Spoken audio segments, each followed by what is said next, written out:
Hello, my name is Davion Watson. Today we'll be doing a presentation over the Old Testament. So, the Old Testament is divided into 39 books. That wasn't always so. Back in the ancient time, the Old Testament was separated into 3 scrolls and was called the Tanakh. And so, what we're going to be focusing on is the creation, fall of man, and Abraham. So, God created the heavens and the earth. He also created man in his own image. He gave man dominion on the earth.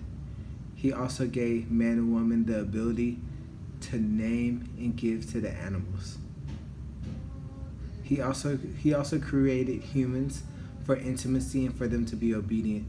God told man that he could eat from anywhere in the garden except for the tree of knowledge of good and evil.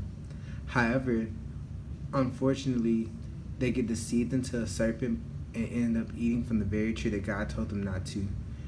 In this moment, it just wasn't as simple as eating a fruit from the tree, but Adam and Eve chose to disobey and distrust God.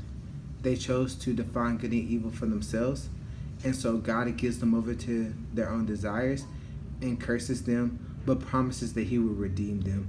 Promises that one day a man will come and the same serpent that deceived them, he will crush his head and the serpent will strike his heel.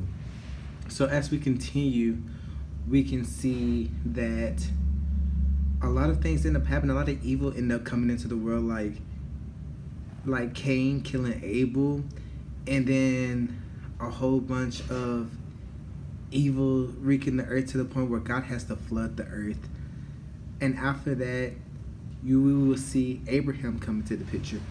So Abraham was a man who God came up to and gave him 4 promises if he leaves his home and follows him. And so one of the first promises that God proclaims to Abraham is he promises that he would give them land. The second one is he promised that he would give him children who would become a great nation. Then the third one was he would receive a personal blessing and protection.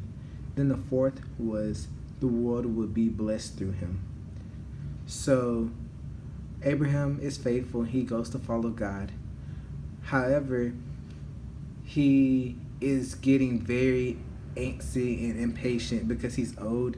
Him and his wife are both old. And so he's thinking in his head, like, how are we going to have a kid? And wants the promises of God to come true. And so he takes matter into his own hands, similar to Adam and Eve. And he gets deceived by the serpent and ends up going and having a child with his slave. And at this moment, this was direct disobedience to God, and this was not how God wanted to fulfill his promises. And so he doesn't fulfill his promises through Ishmael. However, God is faithful, and he loves Abraham despite his flaws and despite his mistakes. And he chooses to still give him a son, Isaac, who he will fulfill his blessings to. So as we continue, we can see that Isaac gives birth to Jacob and Esau.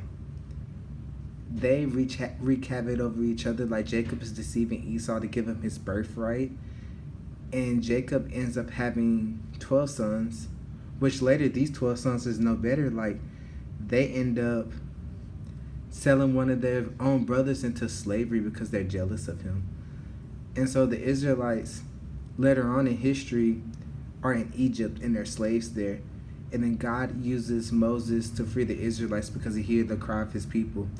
After the Israelites are free, they're on a journey to the promised land.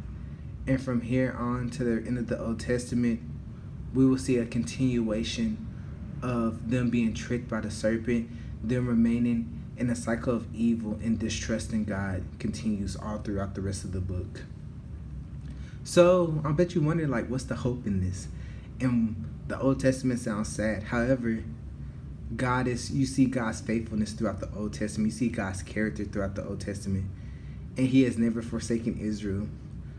And then we can't forget about the main promise he made at the very beginning. One will come who will crush the serpent, and the serpent will strike his heel. And that person is Jesus. Jesus is the only one who can successfully overcome the serpent.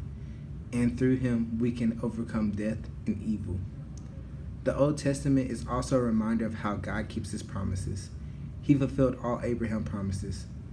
So let's hold on to hope and have faith in God.